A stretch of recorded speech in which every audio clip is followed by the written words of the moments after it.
Hello everybody, welcome to another video. Today is the 9th of March, and today we're once again looking at the Russian advances deeper and deeper into Kursk Oblast. We're seeing the implosion of the Ukrainian pockets in real time, so we're going to look at the Russian advances into numerous villages and through numerous ravines, open fields, gullies, forested areas. We're going to look at the specific Russian units involved in these operations, along with my numbers for the POWs that we've seen captured on camera so far. Will give an update based on a wide variety of sources, and so my map is not definitive by any means. In fact, it is pretty modest and conservative when it comes to the total amount of Russian gains that it could plausibly map as yellow on this map over here over the past 24 hours. But we will go through all the reports in order to give you guys the most diverse set of opinions. But let's begin by looking at the eastern section of the Kursk front, specifically Martinovka and Kruglik, because this was an area of great concern and an area that I pointed out was in immediate danger following the Russian pipeline operation from yesterday's video. We discussed in depth how the Russian forces in a company-sized formation of 100 soldiers were able to advance 12 kilometers, give or take, all the way to the rail line that spans from the north all the way to Sudzha itself, dismount there, take control over the nearby windbreaks, and then expand southwards. And so, despite the Ukrainians utilizing HIMARS cluster munitions and shelling some of those Russian squads, that was nowhere near enough to actually repel the entire company. And so, yes, casualties were taken, but we know for sure that the Russian forces were able to hold on and actually expand their control to such a degree that it actually left the Ukrainians that had stayed in Martinovka for months upon months in a really dangerous situation, because essentially their entire lifeline along the R200 road had been physically cut off by the Russians advancing along the pipeline region. They weren't going to receive any support from the Ukrainian groupings located in the region over here where I'm hovering over with my mouse right now. It's an area just consisting entirely of open fields that is so outstretched from the rest of the Ukrainian garrison. So they were focusing on their own lives. They weren't looking at trying to save a force that's located a couple of kilometers elsewhere.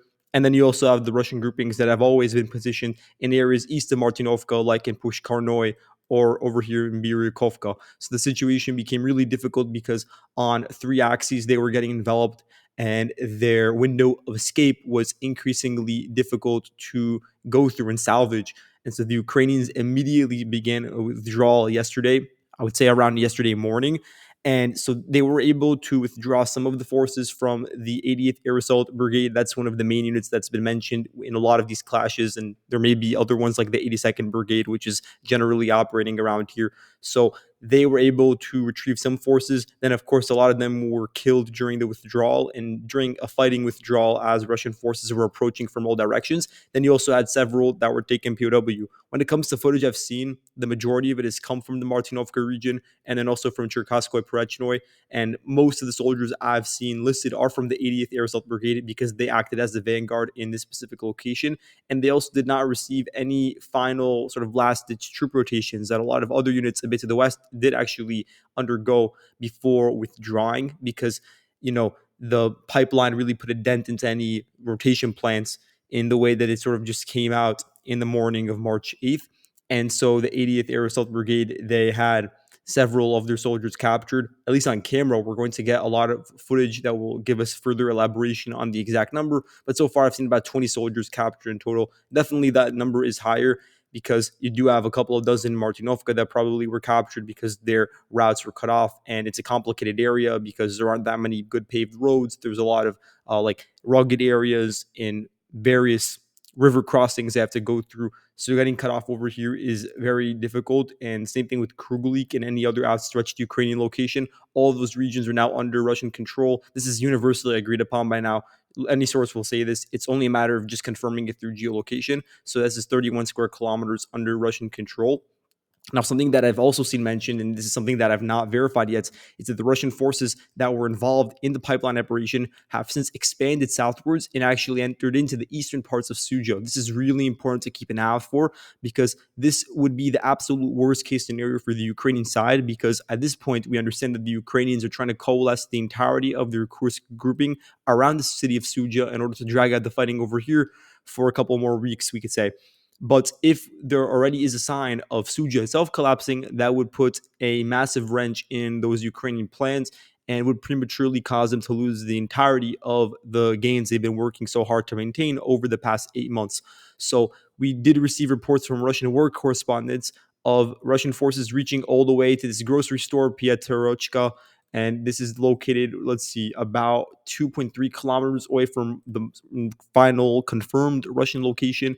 And it's also pretty deep into the eastern city itself. There are numerous houses and industrial zones that you'd have to cross to beforehand, indicating that the Ukrainians have a complete lack of defensive depth in these locations. They are unable to mount resistance in some of these populated areas due to the swift momentum of the Russian advance and due to the just utter disarray during the past couple of hours. And so that is a possibility, but I'm not going to change the map until I know it for sure. There's also reports of Russian forces entering into Mirny itself, which is a suburb of Sudzha. It's an area that has a couple of one-story houses and then also some farming warehouses. So it's an area that could also come under Russian control based on these reports coming out from the pro-Russian side.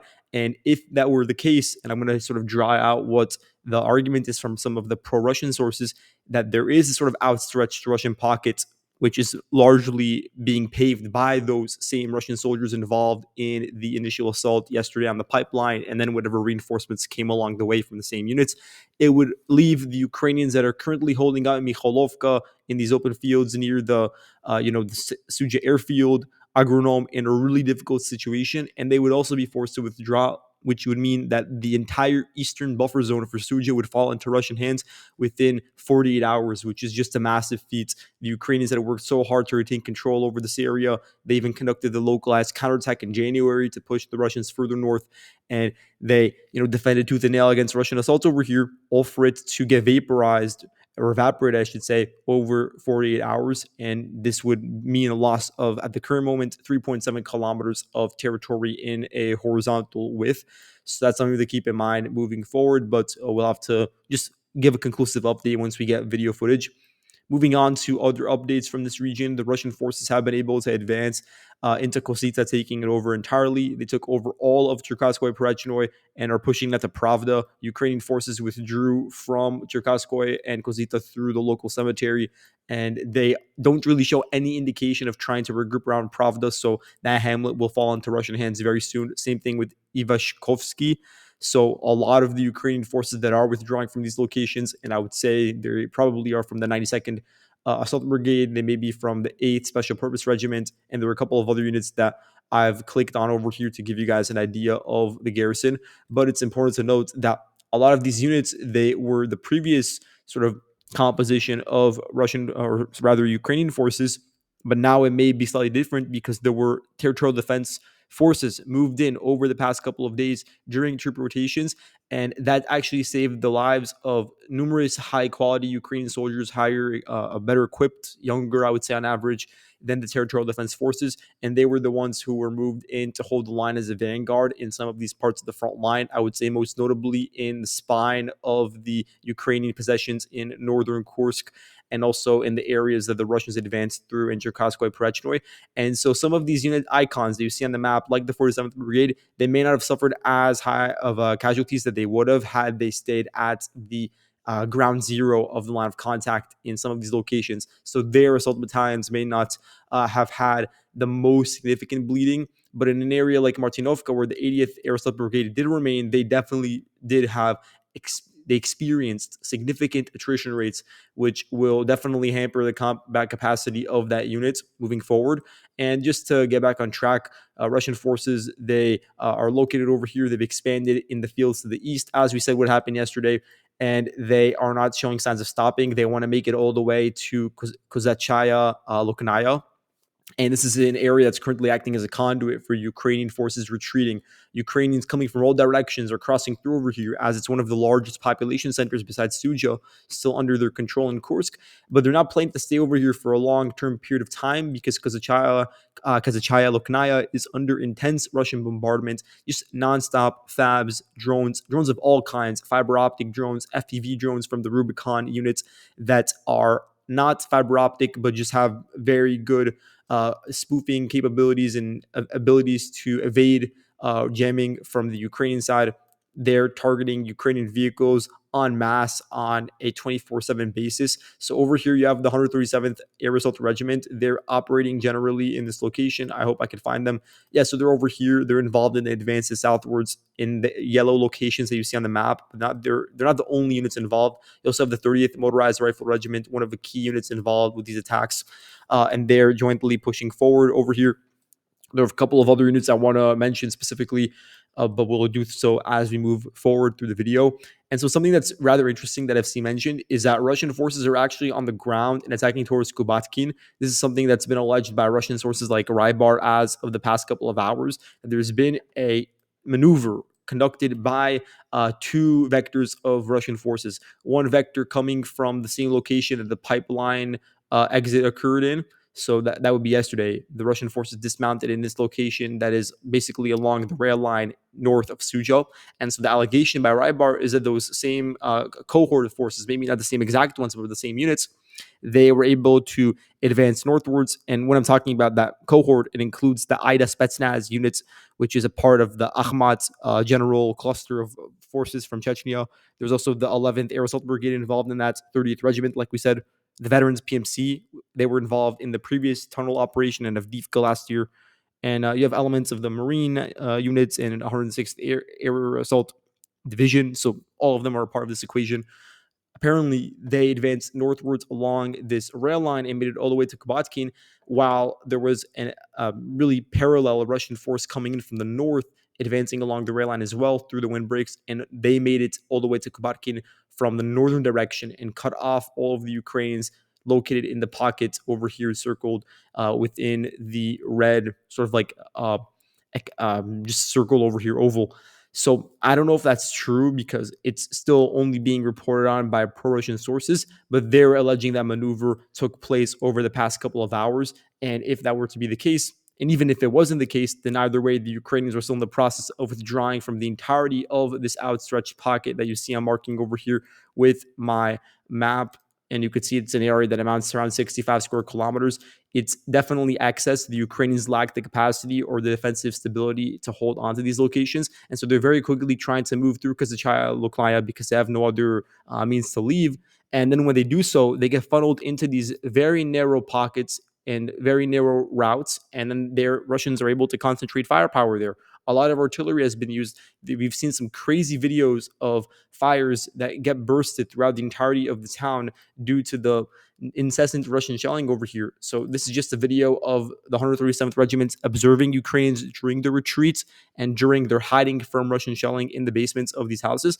Here's a video that I have linked of a Fab 3000 being dropped by the Russian Air Force on a river crossing across the Reka Loknaya River. So this once again hampered logistics even more and made it more difficult for the Ukrainians to withdraw whatever NATO equipment or whatever just general vehicles or heavy units of equipment they do have at their disposal over here. And it means that they have to abandon a lot of excess weaponry and just retreat on foot in a lot of cases or use private residential or private vehicles. And that's adding to the vast amount, the hundreds of vehicles that have already been destroyed throughout the course of the fighting or have been destroyed on the rear before even making it into Kursk. So a lot of material has been destroyed during the course of these past few months and even more during the past couple of days as a result. So the Russians are just nonstop bombarding the Kozachaya Loknaya region. Something to keep an eye on for as the Ukrainians are now trying to move from that village southwards towards the western part of Sudzha. And we'll have to see how long they're able to actually maintain control over there. At the same time, Russian forces are also advancing east of Lebedivka. This is an area where the 51st Airborne Regiment was involved in capturing the town. And the fact that they're continuing to press over here is really important because it means that while the Russian momentum has largely come from the east, now there's also going to be a western vector that will allow the Russians to push towards Kazachaya Loknaya from the west, and then from there enter into the rear and some of the key entrances into Sudzha, which will just further complicate the entire maneuver of retreat, of building a new defense line, or of any sort of potential logistics arrangement being set up. all of that will be hampered if the Russians are able to open up a new front over here and just push deeper into the Ukrainian possessions that they still retain control over in Kursk, which I'm being generous. I'm saying that it's around 287 square kilometers on my map, but I know Russian maps have put it closer to 220 or 215 square kilometers. And that's naturally going to be closer to the truth because I'm trying to be modest with the size of the Russian advances, because a lot of them just have not been geolocated yet, and that's obviously going to be the case because there's operational security and the pace is so quick that people aren't even able to catch up with it.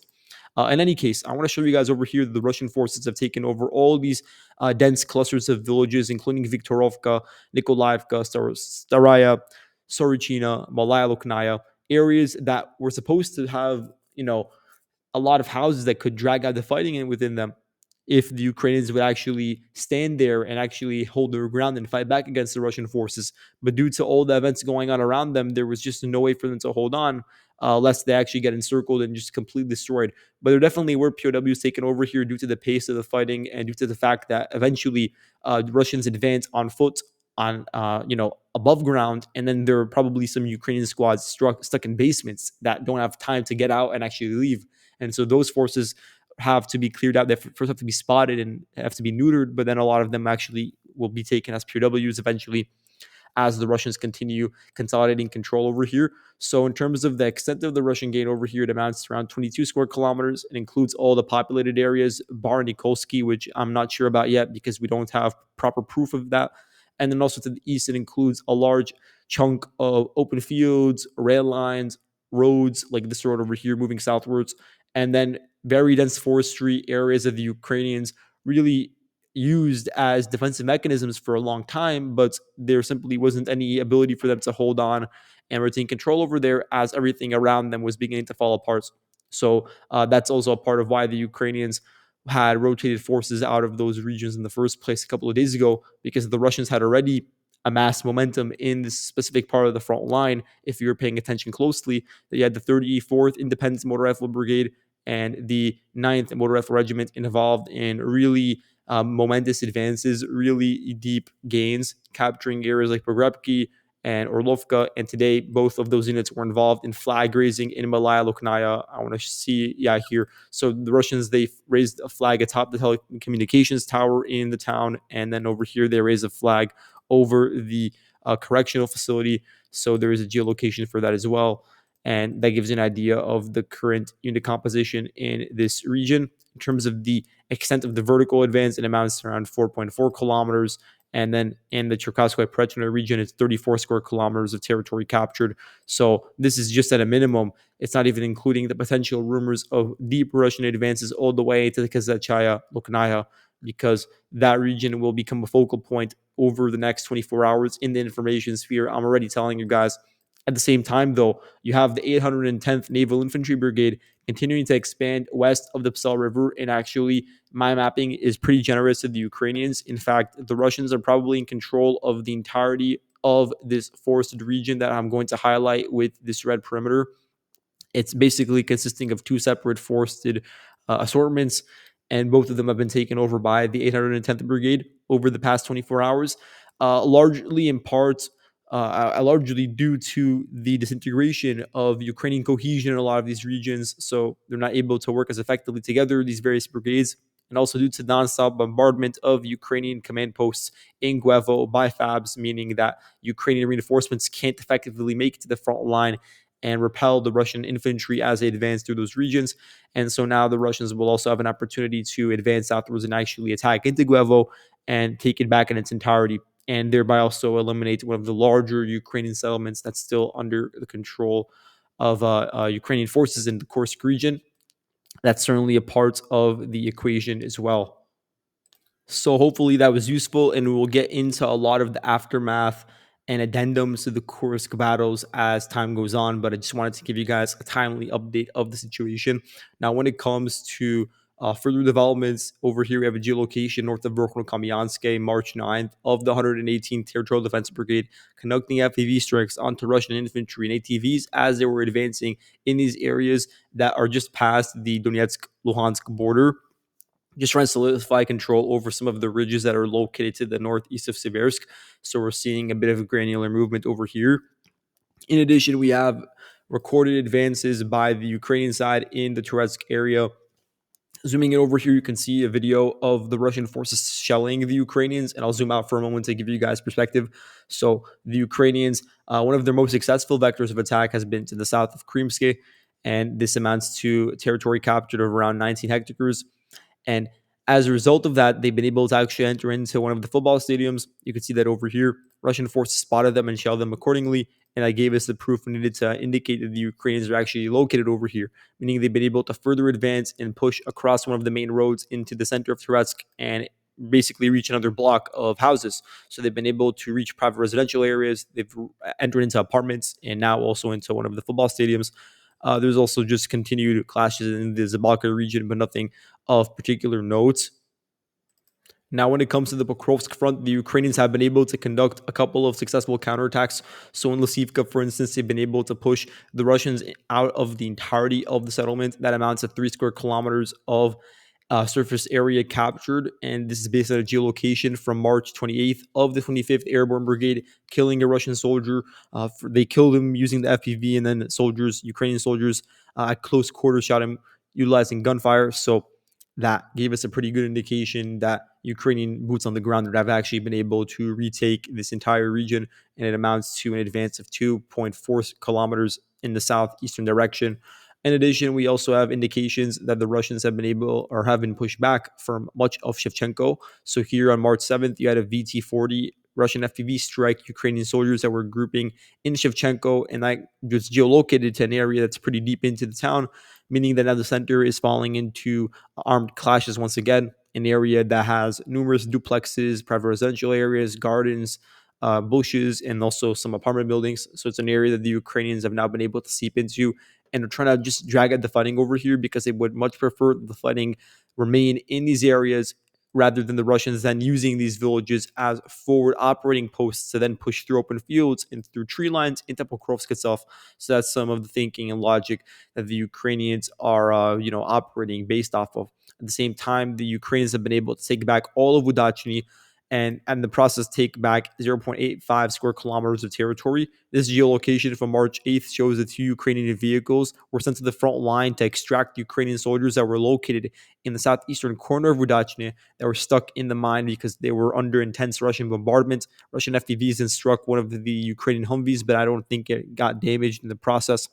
I really did warn, I genuinely did warn that the Ukrainians were going to ramp up operations over here because it said that once the Russians had entered into Kotline and Udachne, the Ukrainians had one of two choices. One was to just entirely withdraw from the entire western flank of Pokrovsk in this entire open region that you see over here, because they would have no means of holding on and dragging out fighting in this open region that lacked any trenches and still does lack those defenses. And so the only option would be to withdraw northwards to Serhivka, where there are populated positions, and also along the border with Dnipro, where you have the anti-tank ditch.